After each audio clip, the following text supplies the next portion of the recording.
The world is constantly trying to send you messages of aid and support. It is constantly doing this. It can't not do this. And the more you become receptive to it, the more you become aware of it, the more you're able to create the kind of space that allows you to make choices. Truly, this is the way the world works. This is cosmic order. It was true for the ancient Egyptians, and it's true for us contemporary people as well. If you think about synchronicities and wonder, is this a sign? If so, this episode is for you. Western societies are in love with the notion of progress, all right? We're always wanting to push, forward, always wanting to innovate. But if we're not able to practice compassion or forgiveness around what is wrong with the past, we're almost always doomed to actually repeat it. There's something very real about alchemy, and beyond a doubt, there's something very real about synchronicity. When we are living aligned with our path, synchronicities are the natural results. Today, our guest is Dr. Butterfly. He is a cultural alchemist, transformative psychologist, and community builder. He's an instructor at the California Institute of Integral Studies. And today we're talking about alchemy. So when most people think about alchemy, what comes to mind is that kind of turning lead into gold. Right? I learned from you is actually what it is we're talking more about a transformation of consciousness. Absolutely. And it's kind of like a more spiritual conversation. I think it's important to note here, some pretty important people in our history have been alchemists, right? Albert Einstein was an alchemist. Dr. Carl Jung was an alchemist. So, Dr. Butterfly, please help us understand, what is alchemy? It wasn't just a bunch of medieval European quacks, trying to turn lead into gold. That's for sure. We really need to understand alchemy as a symbolic language. And we also need to understand the context in which alchemy has come down to us. So certainly in the Middle Ages, just as we are today, people were concerned with generating abundance because alchemy was very much concerned with a moral process, right? It was about the unfolding of Ma'at, the goddess of cosmic order. Very specific, 7 moral virtues here. And so alchemy was about, on the one hand, preparing the pharaoh for the afterlife and all the the spiritual processes that needed to be in place for that. On the other hand, when we're really talking about alchemy in the ancient Egyptian sense, it's the entire way of life. The ancient Egyptians were so heavily invested in that. Establishing a moral framework for that was key. All of their leaders, every single one of them, was trained in a pur-ankh. A pur-ankh means house of life. That means they were trained in the divine arts. So their medical arts, their mathematical arts, all of these were considered sacred knowledge. If you want to talk about, where the spiritual meets the physical, there wasn't much of a distinction between those things in ancient Egypt. To have higher knowledge was to have spiritual knowledge, was to know how to operate correctly in both the physical world and the social world. So bottom line here, humanity equals spiritness. Like there can't be a division there. Otherwise, the whole cosmic order breaks down. And I'm in the camp that happens to believe that there's still something that rings true about that when we don't see humanity as being fundamentally spiritual, the orders around us begin breaking down. We're not able to know how to function properly on any level. And that's why we're seeing so many of the things that we're seeing in the news today.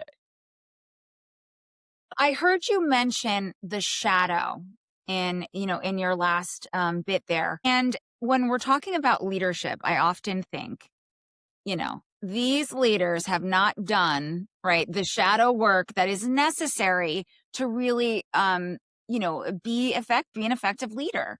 Right. So, without that integration What kind of leaders are we going to get? Right, right, right. Well, I can tell you right off the bat, if we haven't dealt with the shadow, then we end up projecting the shadow, and we begin enacting policies that embody that shadow, and you're going to find what you go looking for, basically. So that, in a nutshell, explains some shadow processes. Everything is so individualized. Like it's me, like I'm the one who's doing all the work and I'm the one and I pay attention to what I'm doing and I will heal, right? When it needs to be more community based. Right, We need community to establish well-being. I mean, this absolutely. is the huge, all of this is important, but as I'm listening to you talk, it feels like this is really one of the really important missing links that we have Right. in the modern era. So, indeed, indeed. And it really it comes down to the most basic fundamentals of how we identify, right? So in Western cultures, we're accustomed to identify, according to class, race, gender, and sexuality statuses, right? The problem with this system is that it's very abstract, and it immediately puts you into the world of comparison and competition and all of that. In African cultures, you're defined in terms of your lineage, your family, your people. It's this idea of Ubuntu. I am because we are. You are defined in terms of the people that you come from, right? And so humanity is defined in terms of humanity, not in terms of abstract concepts, right? And so, in order to get to know a person, you have to get to know their family. Where do they come from? And one of the advantages of the system is that it's embedded in time and space. It's located, right? Your mother and father, lived during a certain period and they lived in a certain location. And of course, all of that has a profound, impact on who you are and what your worldview is and how you interact with other people, from different lineages and different locations. And dealing with all that stuff, dealing with your intergenerational trauma, your ancestral baggage, that's essential, both to the healing process and to the peak performance process. Knowing what happened in the past so that you can deal with it, in your present and choose a different future if need be. But This just this is also, something I wanted to ask about though, right? Like all of this, I love it because we're building community. We are something bigger than ourselves. mhm, But what if something terribly traumatic happened and I don't want to be associated with my family? right, Or what exactly. if we were mentioning this belief that you have a role in the world or a role in the universe. Hmm, What if hmm, I don't want that role? What if I want a different, so I can see why being the individual feels good. hmm.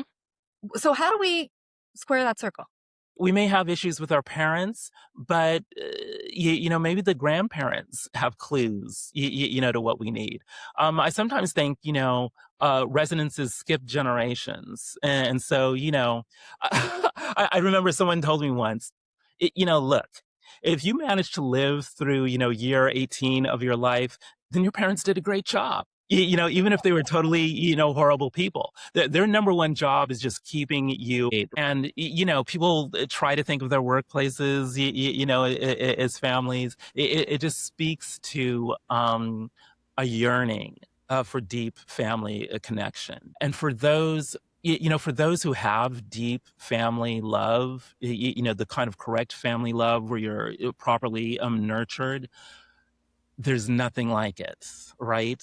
And those of us who haven't experienced that, yearn for that, want to undergo the healing that allows us to perhaps establish, our own, truly loving families. Yeah, it's just so interesting that African spirituality sees the deities as a family, whether dysfunctional, or functional. It's about the spiritual work is doing the work of healing the family. I want to give a big shout out to a very, very important thinker on these matters, Edward Bruce Bynum. He's written this amazing book and just recently revised it, I think as of last year, I think, called Our African Unconscious. he goes into what he calls the chiaspora, the spread of human civilization, from the heart of Africa through ancient Egyptian culture. And at the heart of this, and it speaks to his own practice, because for many years he headed up the family practice at the University of Massachusetts at Amherst, working through family dynamics may be the primary spiritual forum that each of us have, actually. And thinking of consciousness as not just being an individual consciousness, but thinking of it as a family consciousness. Bynum was fascinated with family dreams and dreams that circulate through families. Another important reason not to just completely dismiss, in a blanket fashion, our ancestors, no matter what went down, but realizing that there are always both benefits and challenges that we inherit from our ancestors. But choosing our family, accessing and building our soul tribes, this is key. Thinking of the world as an extended family, thinking of the global family, all of this really should be deeply informing our leadership. How can it be that what I would do would not somehow affect what you do, what happens with you? Everything is in a chain of dominoes. Everything is in a chain of vibration. So how I'm feeling, what I'm doing, nothing is really in secret, even though we're living in an era of all sorts of secrets being unveiled, because everything is recorded. Everything is vibrating out. Everything has repercussions, and consequences. And if we understand from the beginning, I am because we are, then we know that there's no other way that it could be. Of course, what I do affects you because you are me. Not getting into, some boundaryless, fused state of consciousness. Again, this is why we need the alchemical embrace of opposites.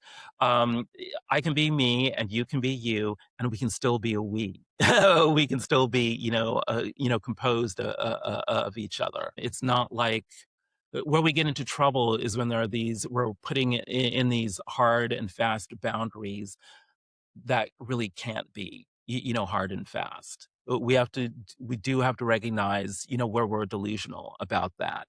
And we also have to, one of the worst results of all this is extremism. Um, yeah, and we do kind of have to come back to center, and we don't need to feel that my center can never be connected to your center, or never resonate with that. Obviously, they can, uh, and there are times when our centers are very close. But there are other times when our centers are very far. Let's use the orbits of the planets, around the stars as a metaphor. Sometimes we're far away I from the love sun. that. Sometimes we're Mhm. closer. Sometimes our paths cross. Sometimes you're in the inner circle. I'm in the outer circle, and yet there's still one source of life that's connecting us all, right?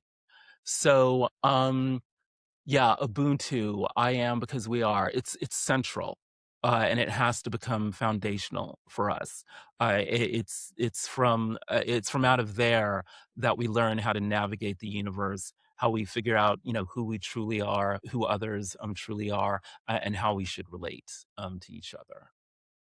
And I'm Nice. I'm thinking about how this requires a real shift in perspective. It requires just noticing and an awareness that there's somebody else out there with another way of thinking, or Hmm. there are other things going on around me, or I'm actually noticing what energizes me instead of just walking along in life Right, zombie like, right? right, right, Noticing how I'm feeling, noticing what I'm thinking, all of these things, and right. having some space for that.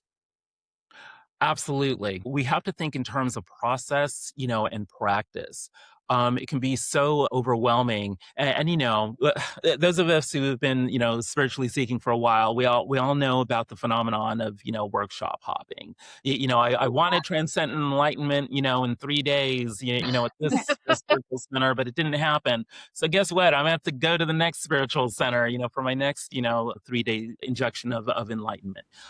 Yeah, it doesn't. It doesn't happen all at once. Certainly, you can leap from one plateau to the next, but that's usually after a very long period of just practicing, on one level, and then suddenly, a growth spurt happens.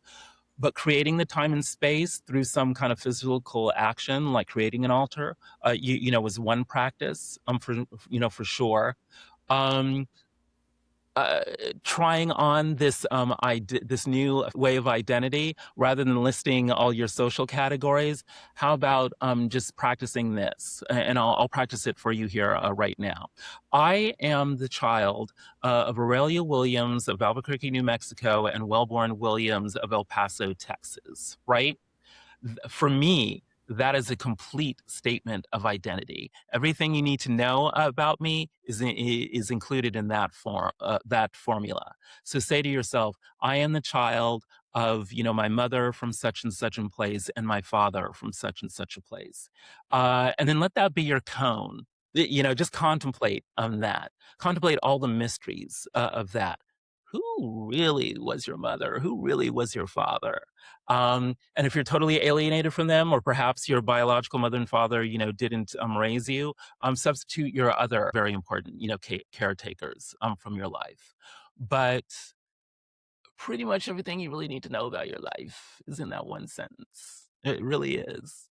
And of course, and if you need to practice, the forgiveness or the compassion, then that will arise as part of your spiritual project.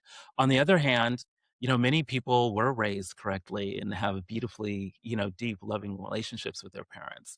Cherish that. Express gratitude for that. Be an example of that, for others. So, naming your identity in an indigenous fashion is one practice. Setting up an altar is one practice.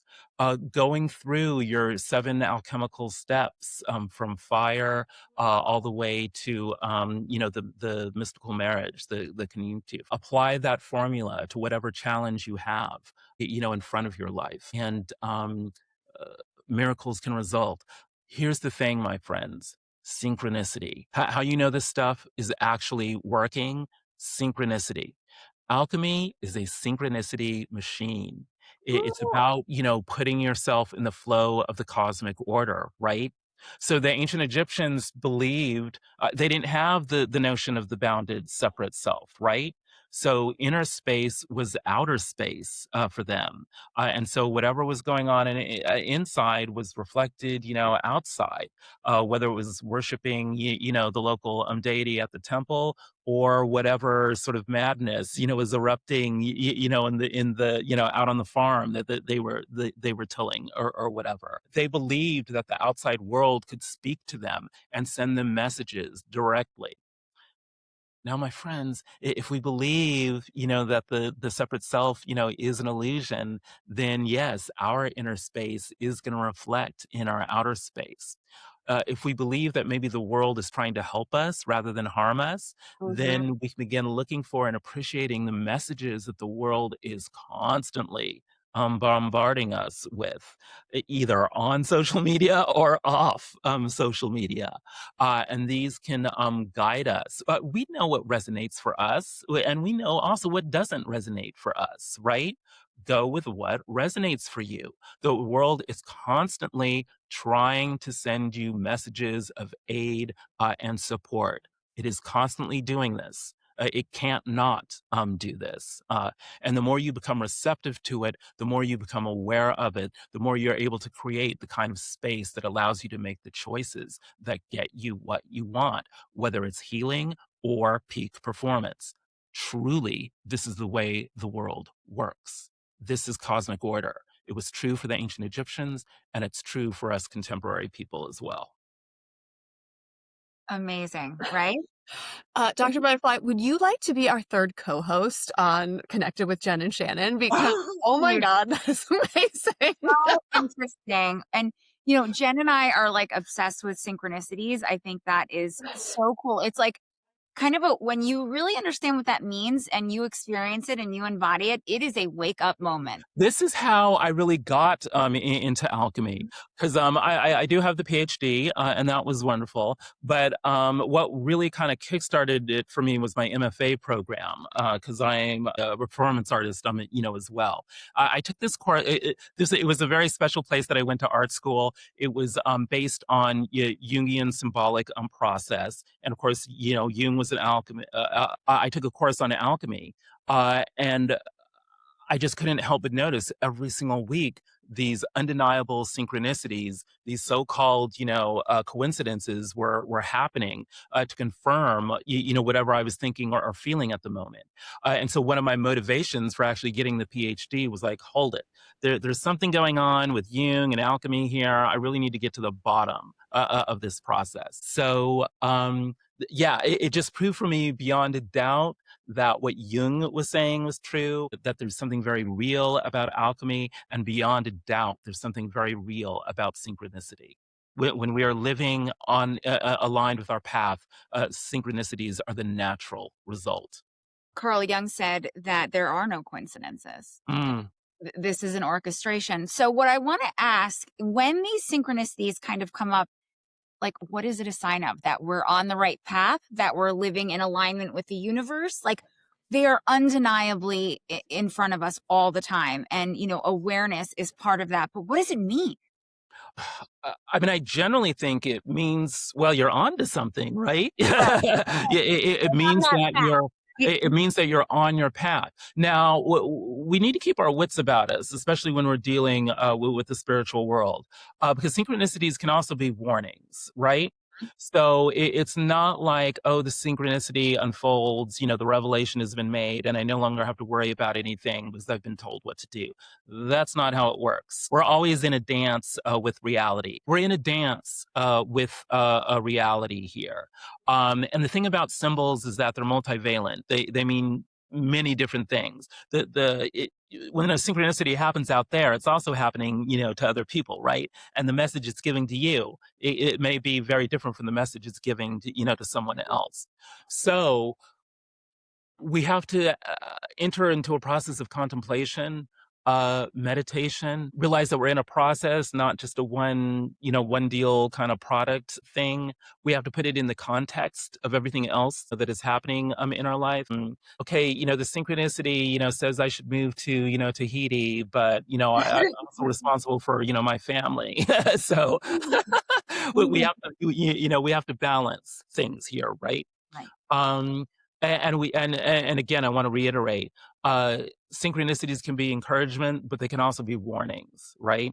So we have to keep that in mind, as well. But if we believe that the universe is connected, then yes, synchronicities are going to happen, and then it's us to interpret how this message, is really guiding us. We are all connected. Hence the name of our podcast. Emotionally, spiritually, physically, we are one, right? In this. Shannon has to say this every single episode. She's like, don't forget. Why not? We are Great all message. good, Well, this has been such an enlightening conversation. I feel like we could go on, for hours and hours. So as we wrap up, what we like to do is we kind of go around here and we say, what is one, like a word or a phrase or some sort of key takeaway that you're taking with you from this conversation that we've created today, this magic that is in front of us? So what are we thinking? Who has theirs? I have mine already, Shannon. I know. Over here, front of the row, Jen. Go ahead. Let's. Okay, I was fascinated when you said this. You made the statement, Dr. Butterfly. We have to have compassion for the past. And that was so fascinating to me because compassion for a time frame? Do you know what I mean? Like, Mm. that was really wild for me to think. Like, I can have compassion for another person or myself, but I love this. And I'm going to have to turn this over in my head all day long, thinking about compassion for the past.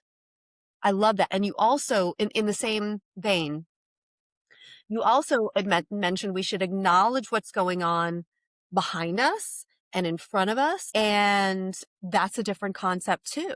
Because again, I'm thinking of time completely differently than I currently do when I'm considering those things from that perspective. Mm. So thank you for that. You're welcome. So Yeah, and thank you for acknowledging that compassion is multidimensional. It's not just the current drama that's in front of us. It's all the dramas of the past that led to the current drama, in front of us. We need to pay it backward, as well as forward. I think, for sure. So, Dr. Butterfly, I have to tell our audience, signs his emails with my favorite salutation of all time. He says Ubuntu and then Dr. Butterfly. And that's what I'm taking with me today. It is, I am because we are. I think that mindset is so needed in today's culture and society. Indeed.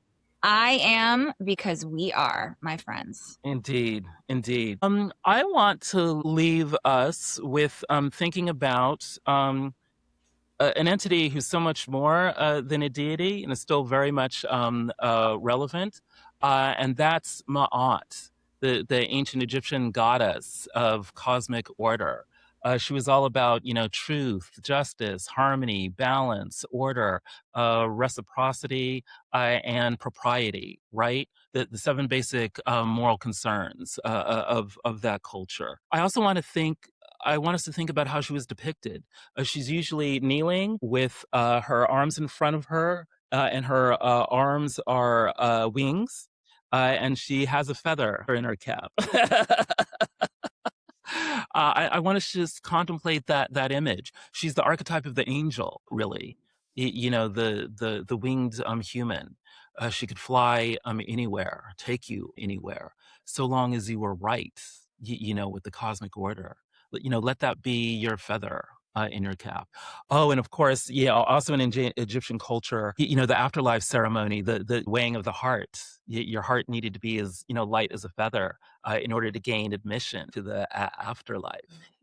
Let us contemplate how playing our role in the cosmic order could leave our hearts, as light as a feather. Wouldn't that be a great way to be? Light as a feather? Light as a feather, right? Connected with the universe. Connected with the universe. So beautiful and a wonderful place to stop our conversation. Dr. Butterfly, thank you so much for joining us today. Our audience is going to be blown away by this. Thank you so much for inviting me. I love this chance to be connected with you. It's a sacred practice. Thank you so much. Thank you so much for joining us today. If you like what we're doing, don't forget to hit like and subscribe and follow us on socials. It helps us build a space where we can all learn and grow together.